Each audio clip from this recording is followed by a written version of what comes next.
Good morning అండి. ఈరోజు మనం మాట్లాడుకునేది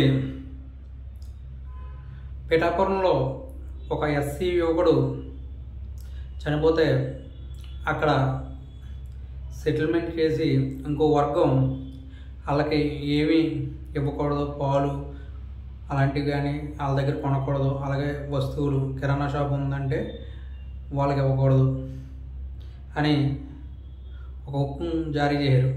అంటే వాళ్ళు చెప్పి పోతుంది ఏంటంటే ఇలాగ మాకు పనులకు వచ్చి ఏమన్నా జరుగుతుంటే ఇలాగ మాకు సెటిల్మెంట్లని డబ్బులు వసూలు చేస్తున్నారని.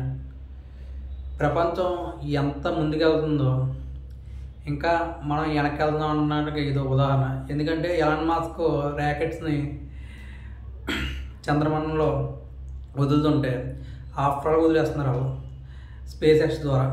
కానీ మనం ఇంకా వెనకబడే ఉన్నాం.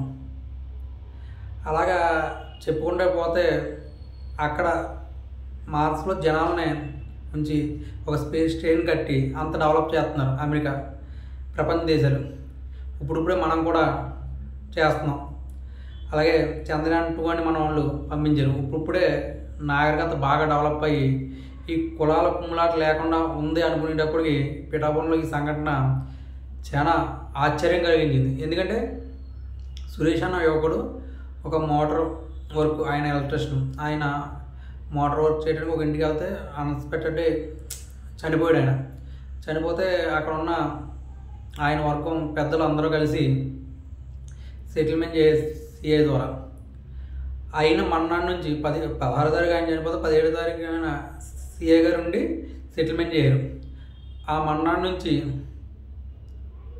అక్కడ వాళ్ళు ఆ ఎస్సీ వర్గం ఉన్న వ్యక్తుల దగ్గర పాలు వాళ్ళ గేదెలు ఉంటే పాలు అమ్ముదామంటే పాలు కొనట్లేదు, ఒక రొయ్యలు కొనట్లేదు, ఒక ఏమీ వాళ్ళ దగ్గర కొనట్లేదు. అలాగే వీళ్ళు ఏమీ అమ్మట్లేదు. కిరాణా షాప్లో సరుకులు కానీ బియ్యం కానీ ఆయిల్స్ కానీ ఏది అమ్మట్లేదు.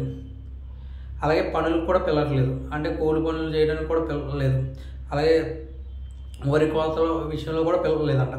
ఇలా ఇన్ని విధాలుగా వాళ్ళని ఇబ్బంది పెడుతున్నారు ఆ ఊళ్ళో, మళ్ళా ఉన్న ఊళ్ళో. ఇది డిప్యూటీ సీఎం గారు పవన్ కళ్యాణ్ గారు పిఠాపురం ఎమ్మెల్యే గారు నియోజకవర్గం. అందుకనే ఇది ఇంత హాట్ టాపిక్ అయింది. ఇప్పుడు పాతకాలంలో తాటాకుతో నడిపించేవారు అనేవారు. అలాగే కొంతమంది దొరల ఏరియాలో ఆదిలాబాద్ డిస్టిక్ ఏరియాలో చెప్పులు చేతిలో పెట్టి వెళ్ళేవారు అన్నారు. కానీ ఇప్పుడు కూడా అది ఉందంటే చాలా ఆశ్చర్యకరమైన విషయం. ఎందుకంటే సరుకులు అమ్మకపోవడం, పాల్గొనకపోవడం ఇలాంటివి అంటే ఒక వర్గాన్ని దూరంగా పెట్టడం అన్నది కరెక్ట్ కాదు. మనం ఎక్కడో డెవలప్ అవుతున్నాం, ఎంతో డెవలప్ అవుతున్నాం. ఒకప్పుడు అందరికీ పూరు గుడిసెలు ఉన్నాయి, ఇప్పుడు అందరికీ బిల్డింగ్లు ఉన్నాయి. ఇప్పుడు ఎవరో కట్టినా పూరు గుడిసె కట్టుకోవట్లేదు, అందరూ బిల్డింగ్లు కడుతున్నారు. దానికి గవర్నమెంట్లు కూడా సపోర్ట్ చేస్తున్నాయి. ఇలాగే డెవలప్ అవుతుంటే ఇంకా ఏ కాలంలో ఉంటారో జనాలు. ఇంతకీ విపరీతమైన చైతన్యం గల జిల్లాలు ఈస్ట్ గోదావరి, పిఠాపురం ఒకటి, వెస్ట్ గోదావరి ఒకటి. అలాంటి జిల్లాల నుంచి ఇలాంటివి జరుగుతుంటే కొంచెం ఆలోచించవలసిన విషయం. ఇలాంటి ముందు జరగకుండా ప్రభుత్వాలు కఠినంగా వ్యవహరించాలి. ఈ విషయంలో ఎవరెవరు ఉన్నారో వాళ్ళని శిక్షించాలి ప్రభుత్వం.